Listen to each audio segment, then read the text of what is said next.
મારા છોકરીનો message. I love you call કર મને.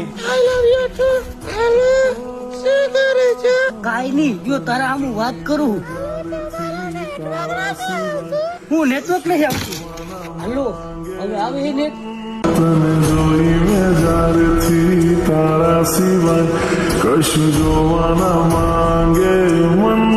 હલો, હું તને શું કહું, મળવાનું મન થયું તને. તું મને હજી પૂરતી રીતના ઓળખતી નહીં. હું કેવડો મોટો માણસ હું. તારો બાપ ભીખા જેટલી કઈ બીતો નહીં. હાલ હમણાં આવ્યા જેટલો કોઈનાથી ના બી હો.